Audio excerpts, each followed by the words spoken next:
तो આપણે પહેલી વાત તો કાર્યશીલ મૂડી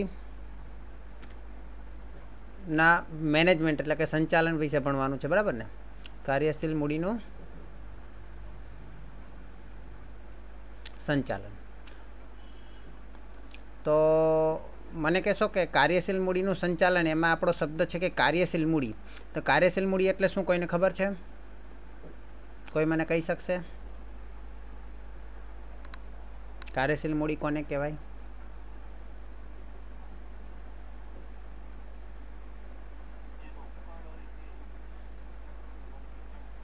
હા, ઇંગ્લિશમાં વર્કિંગ કેપિટલ કહેવાય, બરાબર, કાર્યશીલ મૂડીને.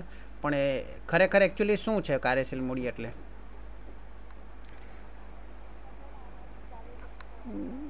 Very good. ચાલુ મિલકત માઇનસ ચાલુ જવાબદારી એનું સૂત્ર થઈ ગયું, બરાબર. કાર્યશીલ મૂડી વર્કિંગ કેપિટલ એટલે કે ચાલુ મિલકત માઇનસ ચાલુ જવાબદારી. હવે સૂત્ર છે, બરાબર, current asset minus current liabilities. હવે કાર્યશીલ મૂડી એટલે શું? પણ એમ કાર્યશીલ શબ્દ હવે એ સમજાવવા માટે હું તમને કહું કે આપણે પાકું સરવૈયું હોય એમાં ઉપર આપણે કાયમી મિલકત લખીએ, અહીંયા ચાલુ મિલકત લખીએ, અહીંયા ચાલુ દેવા લખીએ, ચાલુ દેવા અથવા તો ચાલુ જવાબદારી, અહીંયા લાંબા ગાળાની જવાબદારી લખીએ અથવા બિન ચાલુ દેવા લખીએ લાંબા ગાળાની, અને અહીંયા આપણે પાક્કો આપણે કંપની હોય તો ઇક્વિટી અને જવાબદારી, અરે ઇક્વિટી એટલે કે માલિકીના ભંડોળો, બરાબર ને? તો આપણે ધંધો સ્ટાર્ટ કરીએ તો મોટા ભાગના પૈસા તો કાયમી મિલકતમાં રોકાઈ જાય કે નહીં? મોટા ભાગના પૈસા કાયમી મિલકતમાં રોકાઈ જાય, જમીન, મકાન, ફર્નિચર, યંત્ર, બરાબર ને? બરાબર. તો જે પૈસા તમારા લાંબા ગાળા મીન્સ કે લાંબા સમય માટે રોકાઈ જાય છે, જે પૈસા તમારા લાંબા સમય માટે રોકાઈ જાય છે, એ મૂડીને આપણે શું કહીશું? લાંબા ગાળાની મૂડી. શું કહીશું? લાંબા ગાળાની મૂડી, બરાબર. પણ જે પૈસા તમારા લાંબા ગાળા માટે નથી રોકાતા પરંતુ ટૂંકા સમય માટે રોકાય છે, એટલે 1 વર્ષથી ઓછા સમય માટે રોકાય છે, અને પછી પાછા પૈસા તમારા હાથમાં આવી જાય છે, હે ને? એટલે કે ધંધાના સામાન્ય કામકાજ માટે રોકાય છે, ટૂંકા સમય માટે રોકાય છે. ધંધાના નોર્મલ વેપાર ધંધાના જે મુખ્ય કામકાજ છે, ઓપરેટિંગ જે છે, એની જે કામગીરી કહેવાય, ધંધાની કામગીરીના કાર્યમાં જે પૈસા રોકાય છે, હે ને?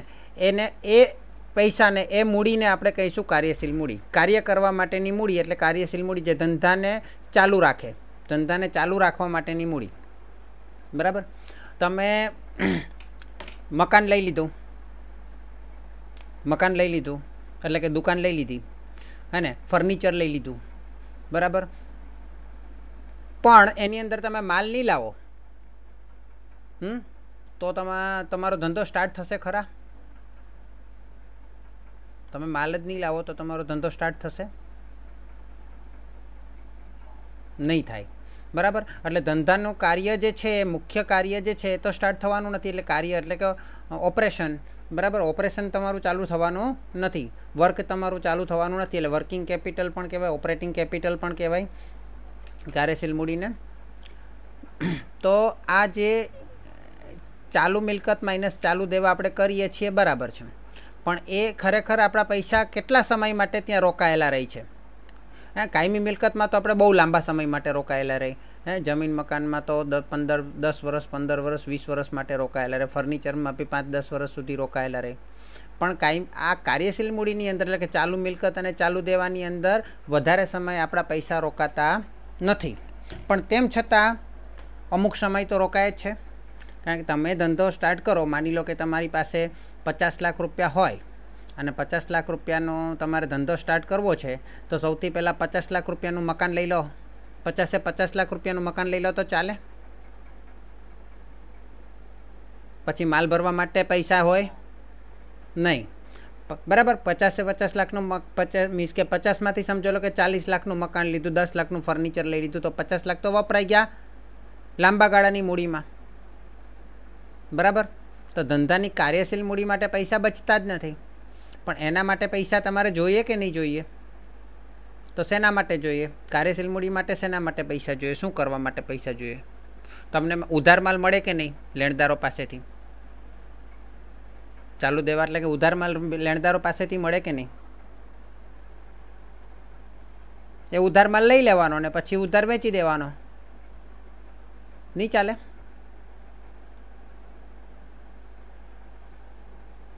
ચાલે કે નહીં ચાલે? ઉધાર ખરીદવાનો, પછી ગ્રાહકોને રોકડેથી વેચવાનો, અને અથવા તો એને ઉધારનો સમયગાળો ઓછો આપવાનો, તો આપણી પાસે પૈસા તો આવી જ જાય ને. ચાલે કે નહીં ચાલે?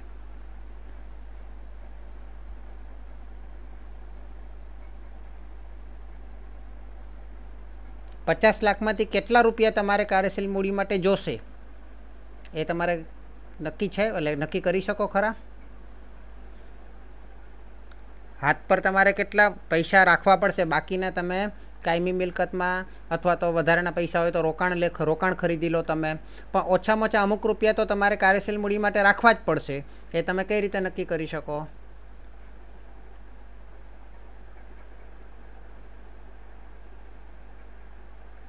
હે ને? તો ચલો આપણે જરાક જોઈએ થોડું આગળ, કે માની લો કે તમે સૌથી પહેલાં આપણે શરૂ કરીએ, કાચો માલ તમે ખરીદ્યો. તમે કાચો માલ ખરીદી લીધો અમુક રકમનો. હવે એ રકમનો તમે કાચો માલ ખરીદ્યા પછી હજુ તમે મશીનરીની અંદર એ માલને તમે નાખ્યો નથી, હે ને? કાં તો તમે નાખ્યો હોય પણ પૂરેપૂરો માલ નહીં નાખી શકો, કારણ કે મશીનરીમાં તો જેમ જેમ પ્રોસેસ આગળ વધતી જાય તેમ આગળ કાચો માલ નાખવો પડે. પણ કાચો માલ તમે ખરીદશો જથ્થાબંધમાં, અને જથ્થાબંધમાં ખરીદશો તો જેટલો પણ કાચો માલ ખરીદશો બધો જ બધો તમે મશીનરીમાં નાખી શકશો, દાખલ કરી શકશો નહીં. ક્રમશઃ ધીરે એ માલ એની અંદર દાખલ કરવાનો રહેશે, હે ને? તો કાચો માલ અમુક સમય સુધી પડ્યો રહેશે. માની લો કે 10 દિવસ સુધી કાચો માલ પડ્યો રહે છે. કેટલા દિવસ સુધી? 10 દિવસ સુધી. માની લો કે તમે કાચો માલ 2 લાખનો ખરીદ્યો. ખરીદવા માટે 2 લાખ રૂપિયા તમારે જોઈએ, અને 10 દિવસ સુધી પડ્યો રહે છે. તો 10 દિવસ તો તમારે એ 2 લાખના તો 2 લાખ તમારા રોકાઈ ગયા કે નહીં?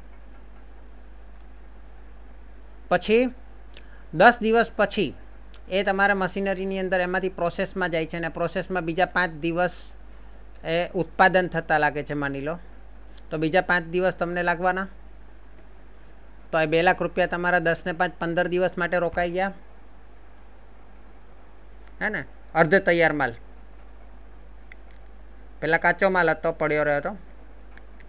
હવે મશીનરીમાં દાખલ થયા પછી માલ ઉત્પાદન થઈ ગયો, અને પછી તરત જ માલ માર્કેટમાં વેચાઈ જવાનો. તરત ને તરત વેચાઈ જશે, કે જે પ્રમાણે માંગ આવતી જશે તેમ વેચાશે. માની લો કે 20 દિવસ તમારે ગોડાઉનમાં રાખવો પડ્યો માલ, હે ને? જેમ જેમ વેચાતો જાય તેમ તેમ એમાંથી કાઢતા જઈશું. એટલે 20 દિવસ બીજો ગોડાઉનમાં પડ્યો રહ્યો તૈયાર માલ, બરાબર. પછી તમારે અહીંયા વેચાણ શરૂ થશે. એટલે બધા જ પૈસા રોકડા મળી જશે. બધું જ તમે રોકડેથી વેચાણ કરશો ડીમાર્ટવાળાની જેમ, તો તમારા 2 લાખ રૂપિયા અહીંયાથી મળી જશે. તમને મળી જશે ને? પરંતુ બધું જ વેચાણ આપણે રોકડેથી કરતા ના હોય. માની લો કે આપણે 80% વેચાણ રોકડેથી, 10% વેચાણ રોકડેથી કરતા હોય, 90% વેચાણ ઉધાર કરતા હોય, અથવા તો 100 ઉધાર સમજો ને હમણાં સમજવા માટે. તો 100% વેચાણ ઉધાર કરો છો એટલે તમને એને 2 મહિના કે 15 દિવસ કે 45 દિવસ કંઈ પણ તમારે આપવા પડે. માની લો કે તમે 45 દિવસનો સમયગાળો આપો છો એ લોકોને, ઉઘરાણીનો સમય, એટલે કે એ લોકોને તમે 45 દિવસની ક્રેડિટ આપો છો. તો એ 2 લાખ રૂપિયા હજુ તમારા બીજા 45 દિવસ દેવાદારો પાસે અટવાઈ ગયા. એને વેપારી લેણા કહીશું આપણે, હે ને? વેપારી લેણામાં અટવાઈ ગયા. ટ્રેડ રિસીવેબલ, વેપારી લેણા અથવા તો દેવાદાર અથવા લેણી ઊંડી, હા, એની અંદર ફસાઈ ગયા. પૈસા હજુ તમારા આવ્યા નહીં. હવે અહીંયા તમારી પાસે એ 2 લાખ રૂપિયા આવે છે, પ્લસ એની અંદર નફો જોડાઈને આવે છે, પણ આપણે નફાને ધ્યાનમાં નહીં લઈશું, હમણાં 2 લાખ રૂપિયાને જ ધ્યાનમાં લઈશું કે આપણા રોકાઈ ગયા કેટલા રૂપિયા રોકાયા, કેટલા રૂપિયા રોકાયા? 2 લાખ. કેટલા દિવસ માટે રોકાયા?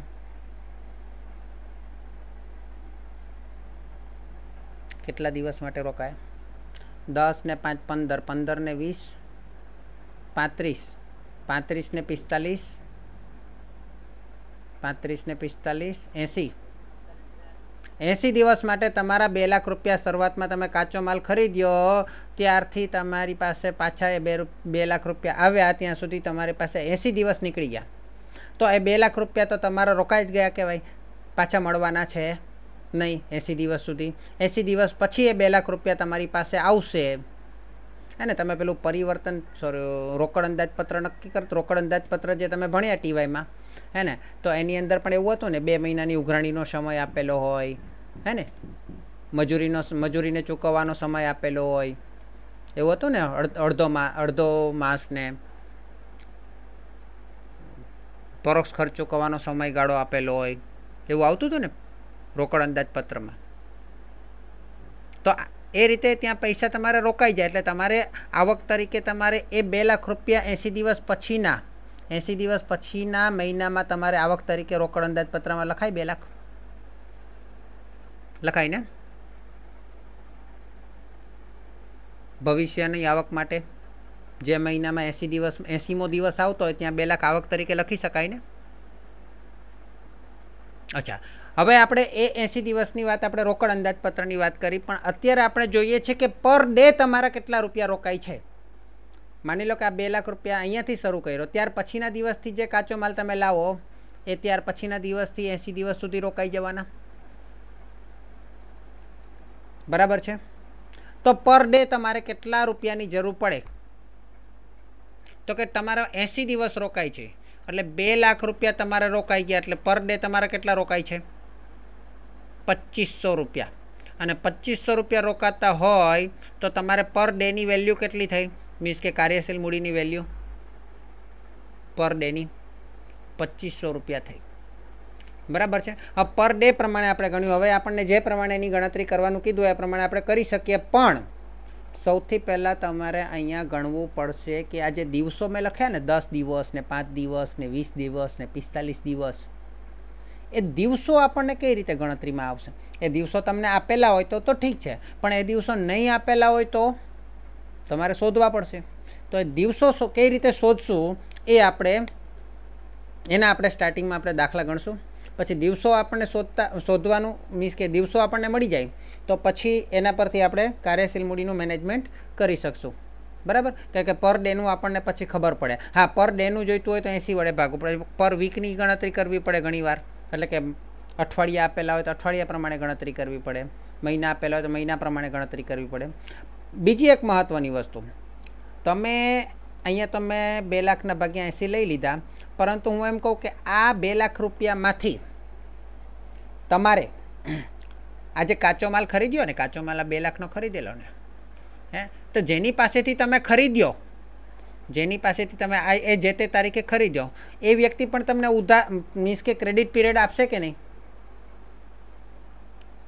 એ તમને ક્રેડિટ પીરિયડ આપશે કે નહીં? જેમ તમે વેપારી લેણા એટલે કે દેવાદારોને ક્રેડિટ પીરિયડ 45 દિવસનો આપો છો, એ વ્યક્તિ પણ તમને ક્રેડિટ પીરિયડ આપશે. પેલા વેપારી લોકો એ કેટલો ક્રેડિટ પીરિયડ આપશે?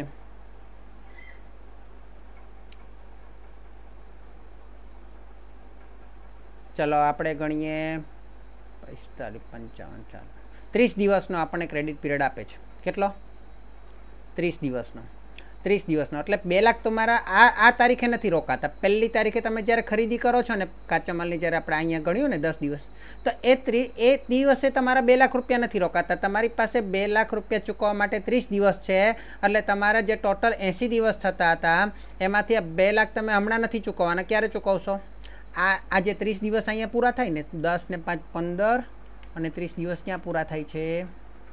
10 ને 5 15, 15 ને બીજા 15 આમાંથી, એટલે 30 દિવસ સમજી લો કે અહીંયા તમારા પૂરા થાય, હે ને? તો ત્યારે તમે 2 લાખ રૂપિયા આપશો, હે ને? ટોટલ આ 80 દિવસ થયા, 80માંથી તમે આ 30 દિવસ બાદ કરો તો કારણ કે તમે તો આ 2 લાખ રૂપિયા આ તારીખે આપવાના છો ને એ ભાઈને, 30 દિવસની ક્રેડિટ મળી છે તો તમે એનો લાભ લેશો ને.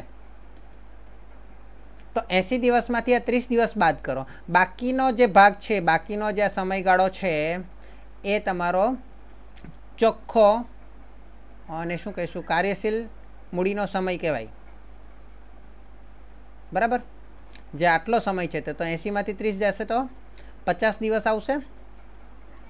અને આપણે 2 લાખ રૂપિયા રોકાય છે ફક્ત 50 દિવસ માટે જ, કારણ કે તમે તો 30 દિવસ પછી ચૂકવો છો ને. તો હવે તમે ગણો જે પર ડે તમારે કેટલી જરૂરત પડશે.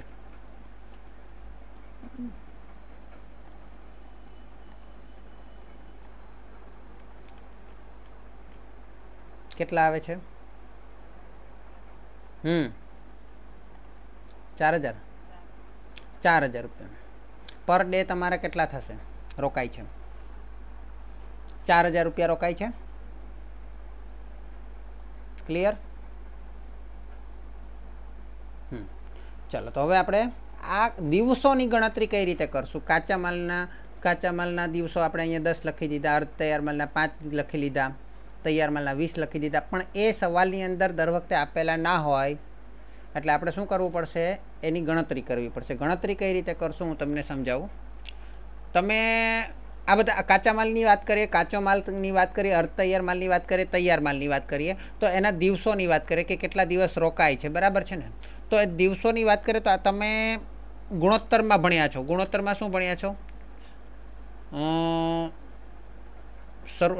સ્ટોક ચલંદર ભણ્યા છો ને? સ્ટોક ઉથલો, સ્ટોક ટર્નઓવર, એનું સૂત્ર શું છે?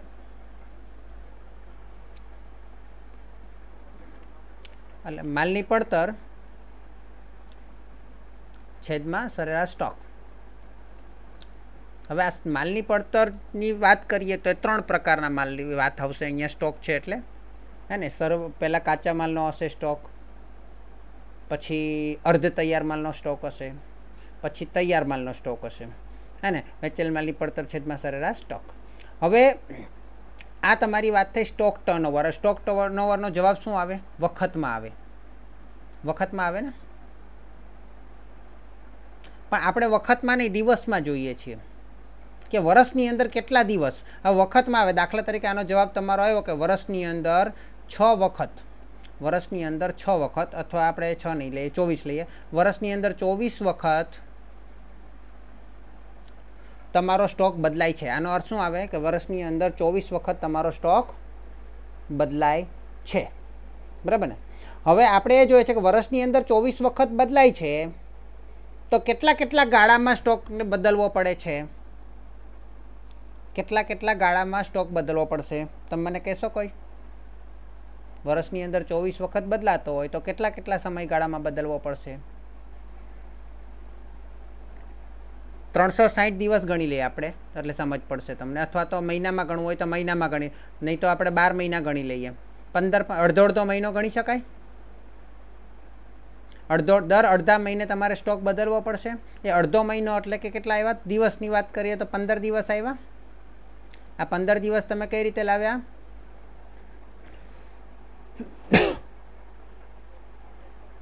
આપણે 360 રાઉન્ડ ફિગરમાં લઈએ, ભાગ્યા 24, હે ને. હવે મને કહેશો કે આ 360 તો આપણે રહેવા દઈએ, પણ 24 કઈ રીતે આવ્યા?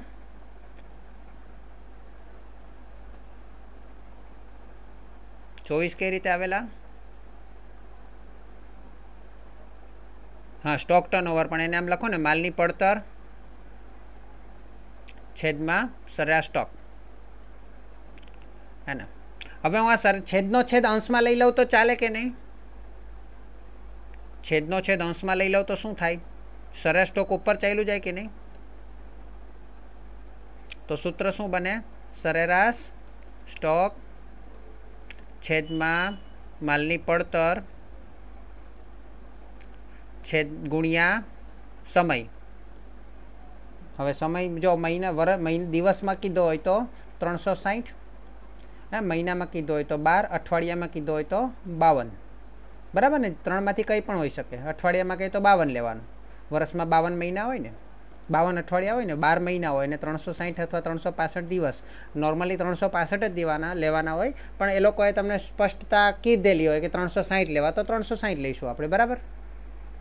તો આ આપણને શું મળ્યું? સ્ટોકનો, એને શું કહીશું ગુજરાતીમાં? સ્ટોક વપરાશનો ગાળો, અથવા તો સ્ટોકને વપરાશનો ગાળો, બરાબર. જે શબ્દ હશે તે હું તમને પછી સ્પષ્ટ એક્ઝેક્ટ શબ્દ લખાઈ દઈશ, પણ નોર્મલી સ્ટોક વપરાશનો ગાળો કહેવાય ને, બરાબર. તો સૂત્ર તમારું કઈ રીતે બનશે? સ્ટોક વપરાશનો ગાળો અથવા તો સ્ટોકને સાચવવાનો ગાળો, સ્ટોકને પડ્યો રહે તેનો ગાળો, બરાબર. સરેરાશ સ્ટોક છેદમાં વેચેલ માલની, જે માલની હોય તે પડતર ગુણ્યા 365 અથવા 12 અથવા તો 52. આ સૂત્ર સમજ પડી બધાને? ક્લિયર? હા, આ જ સૂત્ર થોડું ચેન્જ થઈને આવશે, પણ એ ચેન્જ કઈ રીતે થશે એની વાત કરીએ. તો આપણે ઉપર વાત કરી માલની, તો માલ 3 પ્રકારના છે કે નહીં? અહીંયા માલ કેટલા પ્રકારના છે? કાચો માલ, અર્ધ તૈયાર માલ, તૈયાર માલ, બરાબર. 3 પ્રકારના માલ છે, હે ને? 3 પ્રકારના માલ હોય તો આ સૂત્રની અંદર 3 પ્રકારના સ્ટોક વપરાશનો ગાળો શોધવો પડશે, બરાબર. તો બધામાં સરેરાશ સ્ટોક પણ અલગ અલગ આવશે, માલની પડતર પણ અલગ અલગ આવશે.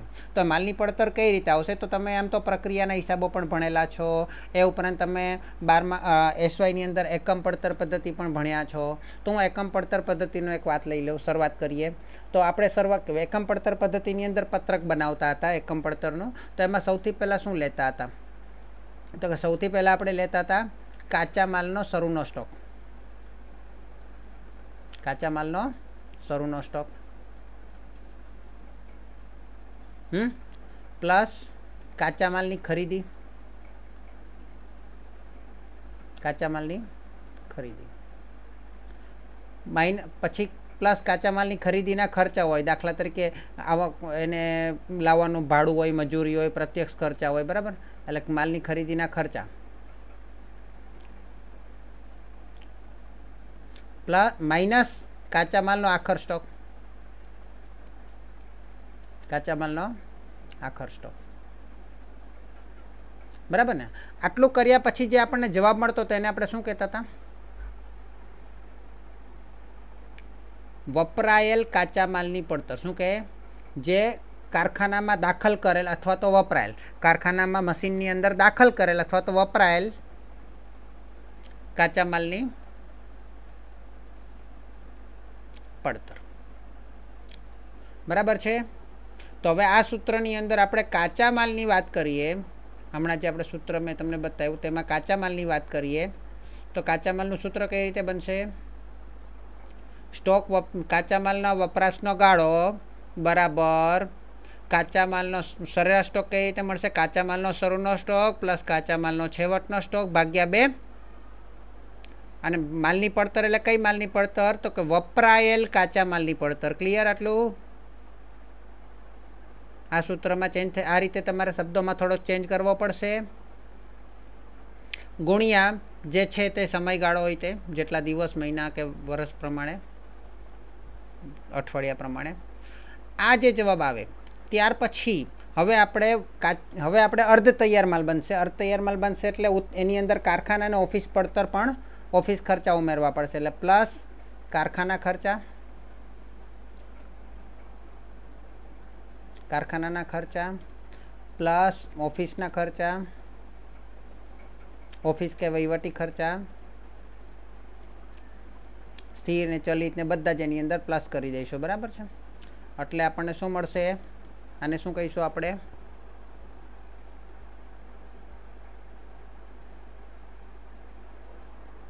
ઉભારો છે ઉત્પાદન પડતર. આને શું કહીશું? આને શું કહીશું? ઉત્પાદન પડતર, બરાબર ને? પણ ઉત્પાદન પડતરની અંદર પણ આપણે કારખાનાના ખર્ચા ઉમેર્યા ને, કારખાનાના ખર્ચા ઉમેર્યા તૈયાર માલ, હા, ઉત્પાદન પડતર હજુ આમાં આવશે ને કારખાના પડતર પછી હજુ આવશે કારખાના ખર્ચા ઉમેર્યા પછી હવે આની અંદર અર્ધ તૈયાર માલ બનશે. અર્ધ તૈયાર માલ બનશે એટલે શું થશે? આપણે ઉમેરશું એટલે કારખાના પડતર આવે, પણ એ કારખાના પડતર અર્ધ તૈયાર માલની આવે. હવે એ અર્ધ તૈયાર માલની કારખાના પડતરની અંદર આપણે અર્ધ તૈયાર માલનો શરૂનો સ્ટોક પ્લસ કરશું. શું કરશું? અર્ધ તૈયાર માલનો શરૂનો સ્ટોક પ્લસ કરશો. બાદ અર્ધ તૈયાર માલનો આખરનો સ્ટોક માઇનસ કરશો. પછી આપણને મળશે કારખાના પડતર. બરાબર? એટલે અહીંયા સેકન્ડમાં જે તમારે આવશે સૂત્ર એની અંદર શું આવશે? વપરાયેલ કાચા માલની પડતર તો તમને પહેલાંમાં મળી ગઈ. એ વપરાયેલ કાચા માલની પડતર નીચે જે માલની પડતર લખ્યું છે ને તે કઈ આવશે? કારખાના પડતર લેવાની. એટલે વપરાયેલ કાચા માલની પડતરની અંદર શરૂઆતનો સ્ટોક અર્ધ તૈયાર માલનો અને પ્લસ કરવાનો અને છેવટનો સ્ટોક બાદ કરવાનો અને કારખાનાના ખર્ચા ઉમેરવાના. કારખાનાના ખર્ચા ઉમેરવાના, ધ્યાન આપજો. બરાબર છે? પછી તમારું આવશે ઓફિસ ખર્ચા અને એટલે આવશે ઉત્પાદન પડતર. પછી આવશે ઓફિસ ને વહીવટી ખર્ચા.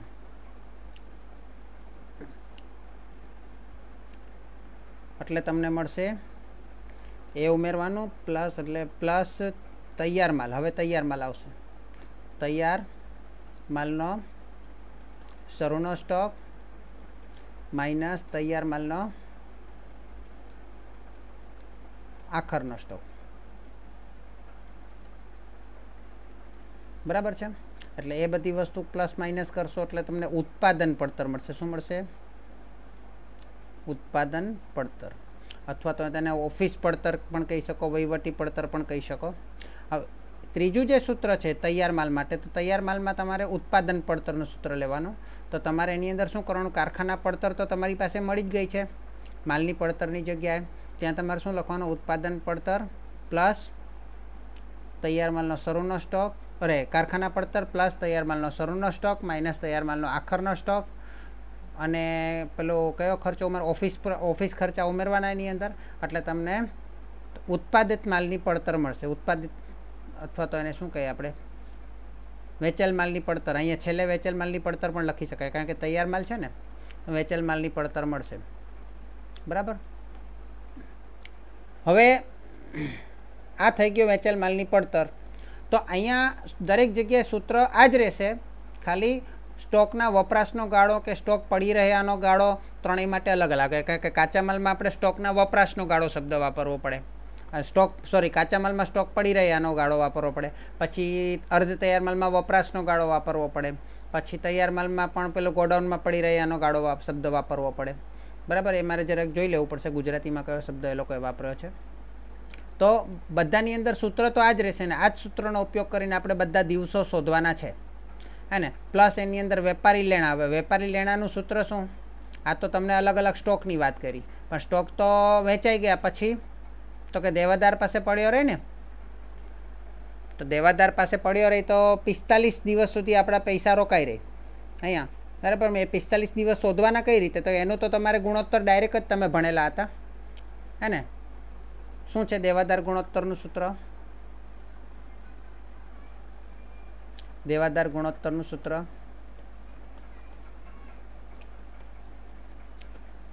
હા દેવાદાર, હા વેરી ગુડ. દેવાદાર, હા, એટલે દેવાદાર પ્લસ લેણી ઊંડી છેદમાં ઉધાર વેચાણ લેતા હતા. બરાબર ને?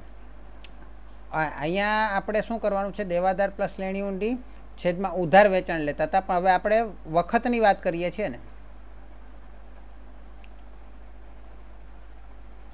આપણે પહેલી વાત કરીએ સરેરાશ સ્ટોકની. અહીંયા હા, એટલે ગુણોત્તરની વાત કરીએ છીએ. એટલે દેવાદાર પ્લસ લેણી ઊંડી બરાબર. પણ આપણે એને શું શબ્દ વાપરશું? વેપારી સરેરાશ વેપારી લેણા. સરેરાશ વેપારી લેણા છેદમાં ઉધાર વેચાણ.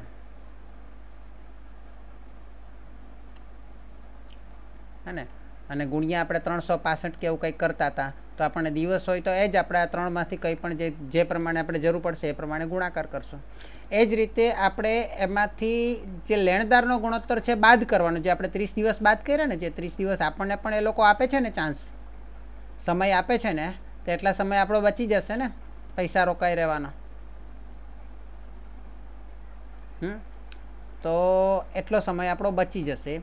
તો એના માટે આપણે લેણદાર ગુણોત્તર પણ લખવો પડશે. તો લેણદાર ગુણોત્તરનું સૂત્ર શું છે? સરેરાશ વેપારી દેવા છેદમાં ઉધાર ખરીદી ગુણ્યા જે તે સમય, બરાબર, 365. મોટા ભાગે દિવસમાં જ આવશે, પણ ક્યારેક અઠવાડિયાવાળા સવાલ પણ હશે, મહિનાવાળો પણ હોઈ શકે, MCQમાં હોય તો એ રીતે પણ આપે. ક્લિયર આટલું? ઓકે.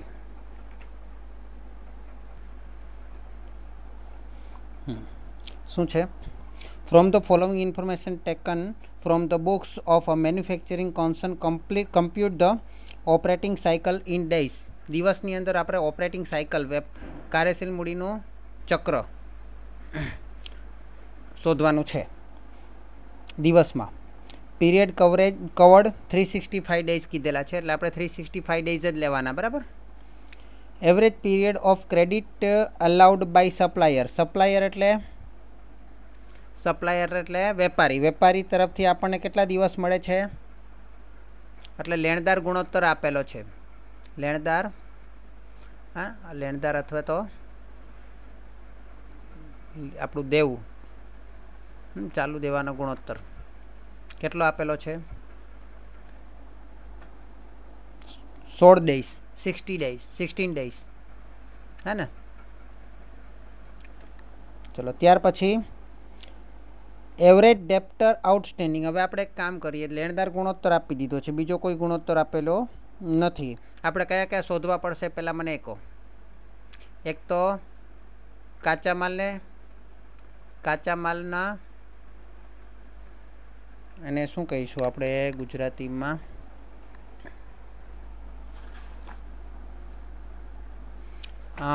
સ્ટોરેજ એટલે સંગ્રહ. કાચા માલના સંગ્રહનો ગાળો કેટલો છે? પછી એટલે એનું સૂત્ર આપણે મૂકીશું. પછી અર્ધ તૈયાર માલને રાખવાનો ગાળો. પછી વપરાશ નહીં, અહીંયા તો સંગ્રહ કરવો પડશે ને, વપરાશ પણ ચાલશે એમ તો, પણ અત્યારે વપરાશ નથી થતો. વપરાશ કરીએ તો કરીએ. હા, એટલે વપરાય નહીં ત્યાં સુધીનો ગાળો, એટલે વપરાશ શબ્દ મુકાય, બરાબર, વપરાશનો ગાળો. પછી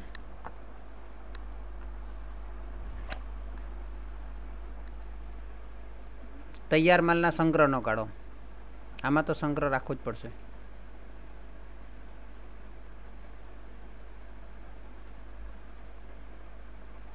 આ ત્રણ વસ્તુ શોધવી પડશે આપણે. અને એક દેવાદારનો ગુણોત્તર. લેણદાર ગુણોત્તર તો આપી દીધેલો છે. ચલો, હવે સૂત્ર શું છે? કાચા માલના, પહેલાં તો આપણે ઉપર શું લખવું પડશે? સરેરાશ કાચા માલનો સ્ટોક છેદમાં વપરાયેલ માલની પડતર, વપરાયેલ કાચા માલની પડતર.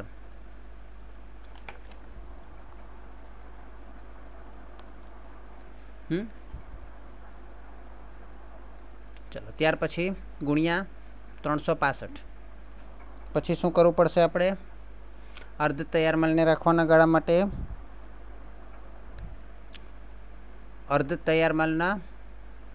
સરેરાશ અર્ધ તૈયાર માલનો સ્ટોક, સરેરાશ અર્ધ તૈયાર માલનો સ્ટોક છેદમાં વપરાયેલ અર્ધ તૈયાર માલની अथवा तो उत्पादन પડતર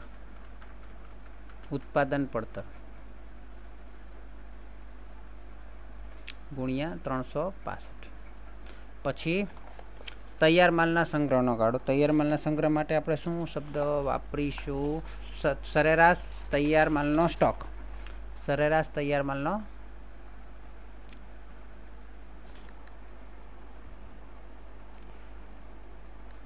चलो आमा तो तमे जे पहला शब्द वापरता था तेज वेचेल मालनी पड़तर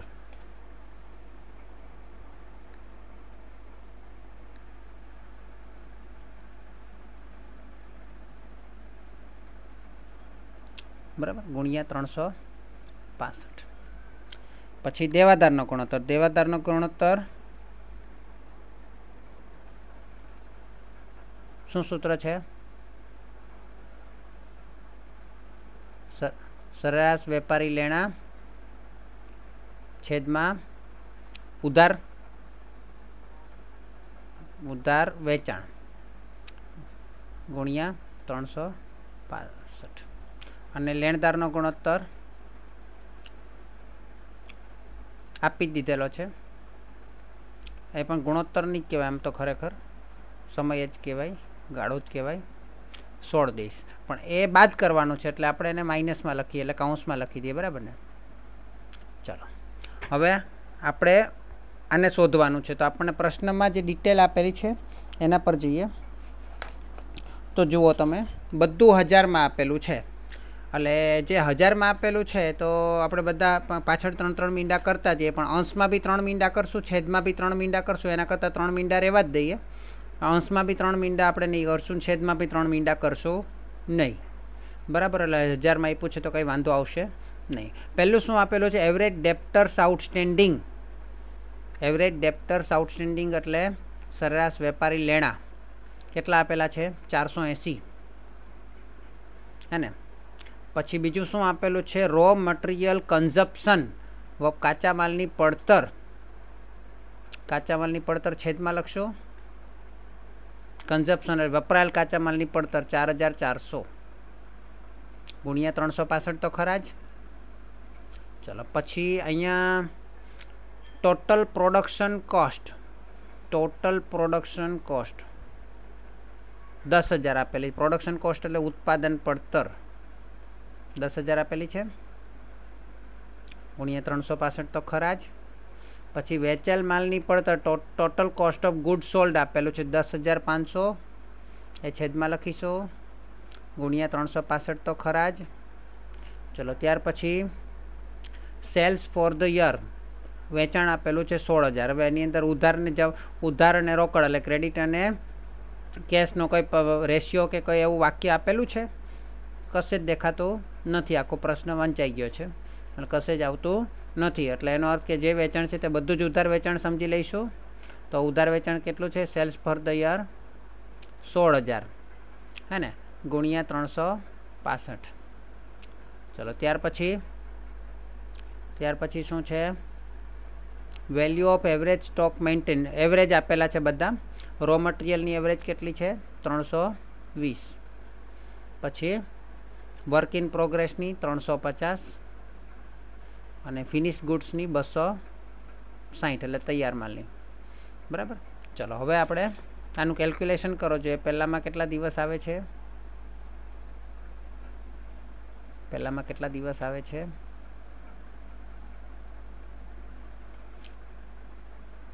26.54 એટલે આપણે 26 જ લખશું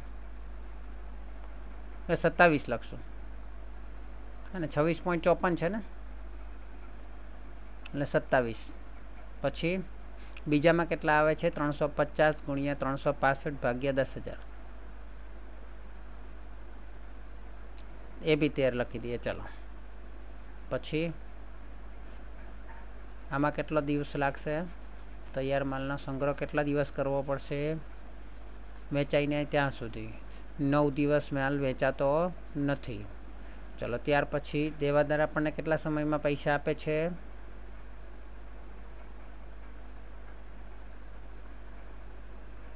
11 बराबर ने टोटल केटलू थाय छे मने कहो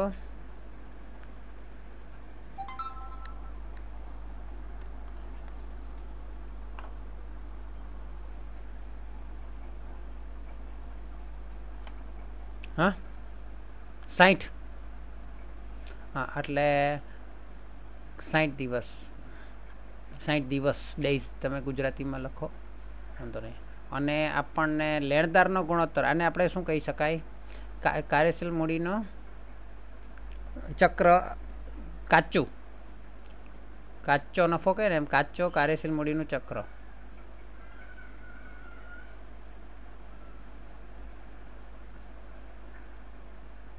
એ લોકો શું શબ્દ ગુજરાતીમાં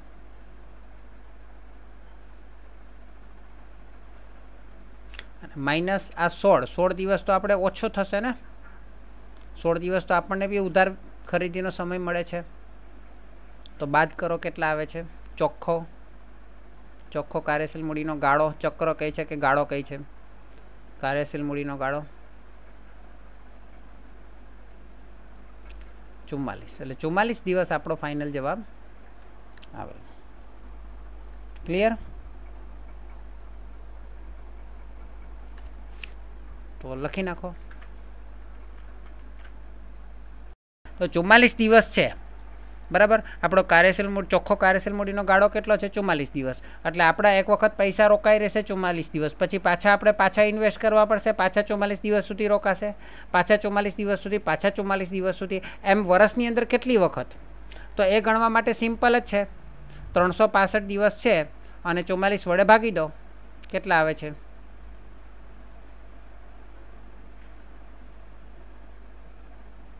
કેટલા આવે 8.29 વખત એટલે 8 વખત આવે ને. આમાં વખતમાં જવાબ આવે બરાબર.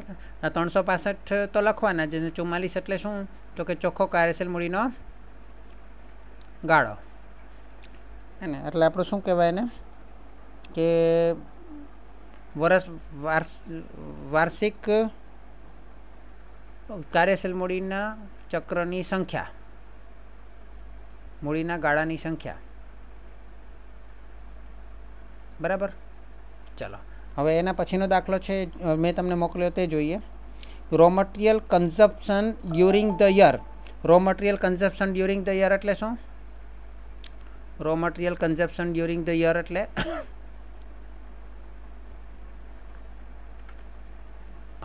તો ક્યાં આવશે બોલો? Raw material consumption during the year કાચા માલને વપરાયેલ કાચા માલની કન્ઝપ્શન ડ્યુરિંગ ધ યર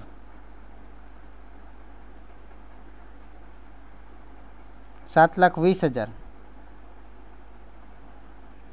એટલે પહેલું ગુણ્યા કેટલા કીધા છે આમાં? દિવસો કીધા છે કશે? છેલ્લી લાઈનમાં છે જો consider 360 days in a year. આમાં 360 કીધા છે. ચલો ત્યાર પછી શું કહે છે? Work in progress inventory. Work in progress inventory કેટલી છે? 4,80,000 એટલે વર્ક ઇન પ્રોગ્રેસ એટલે અર્ધ તૈયાર માલ. અર્ધ તૈયાર માલ એટલે 4,80,000 ગુણ્યા 360 સોરી. પછી ફિનિશ ગુડ્સ ઇન્વેન્ટરી. ઇન્વેન્ટરી એટલે માલ સામાન અને ફિનિશ ગુડ્સ એટલે વેચેલ માલ 10,80,000. આમાં શરૂઆતનો સ્ટોક ને છેવટનો સ્ટોક અલગથી નથી, એનો ડાયરેક્ટ જ આપી જ દીધો છે પહેલાંની જેમ જ. Average stock of raw material 50,000. Raw material એટલે કાચો માલ એ ઉપર લખો પહેલાંમાં. પછી એવરેજ WIP સ્ટોક એટલે વર્ક ઇન પ્રોગ્રેસ એટલે WIP એટલે વર્ક ઇન પ્રોગ્રેસ બરાબર છે 60,000 એટલે અર્ધ તૈયાર માલ. અને ત્યાર પછી તૈયાર માલનું કેટલું કીધું? ફિનિશ્ડ ગુડ્સ 72,000 ગુણ્યા 360 બરાબર. હવે આમાં શું છે? એવરેજ કલેક્શન પીરિયડ આપી દીધો છે. કરેક્શન પીરિયડ એટલે દેવાદારનો ગુણોત્તરનો જવાબ જ આપી દીધો છે. કેટલો આપેલો છે? 40 ડેઝ. અને એવરેજ પેમેન્ટ પીરિયડ એટલે ચૂકવણીનો ગુણોત્તર. ચૂકવણીનો સમય કેટલો આપી દીધો છે? માઇનસ કરવાનો છે એટલે કૌંસમાં લખું છું 34 ડેઝ બરાબર. ચલો ઉપરની વાત કરીએ તો ગુણાકાર ભાગાકાર કરીએ. 50,000 ગુણ્યા 360 ભાગ્યા 7,20,000 એટલે 25,000 આવશે. અરે 25,000 નહીં 25 દિવસ આવશે. 25 દિવસ કાચા માલમાં પડ્યો રહેશે પૈસા આપણા જેટલા હશે તેટલા 60,045 સરસ. પછી અહીંયા કેટલો પડે છે, અહીંયા કેટલો સમય લાગે છે વેચતા 54 દિવસ લાગે છે. અને કુલ કેટલા દિવસો લાગે છે, કુલ પૈસા આવતા કેટલા દિવસ લાગશે, 164 દિવસ લાગશે. પણ 34 દિવસ તો આપણા પૈસા મોડા પણ આપવાના રહેશે, એટલે બાદ કરી એટલે ચોખ્ખો કાર્યશીલ મૂડીનો ગાળો કેટલો આવશે, 130 આવશે. એટલે આપણે 365ની પણ આ વખતે 360થી ભાગવું પડશે ને, કારણ કે આપણે દિવસો ઓછા આપેલા છે. કેટલી વખત વર્ષમાં કેટલી વખત થશે, કેટલા આવા ચક્ર બનશે આવા કાર્યશીલ મૂડી, તો 360 ભાગ્યા 130 2 પોઈન્ટ સમથિંગ આવે, કેટલા આવે, 2.76 વખત. પહેલાં તો લખી દેવાનું, પછી લખવાનું આવું કરીને 3 વખત, લગભગ 3 વખત. આ વખતમાં તો 2.76 લખો તો કંઈ વાંધો નહીં, દિવસમાં તમારે પૂર્ણાંકમાં લખવાના.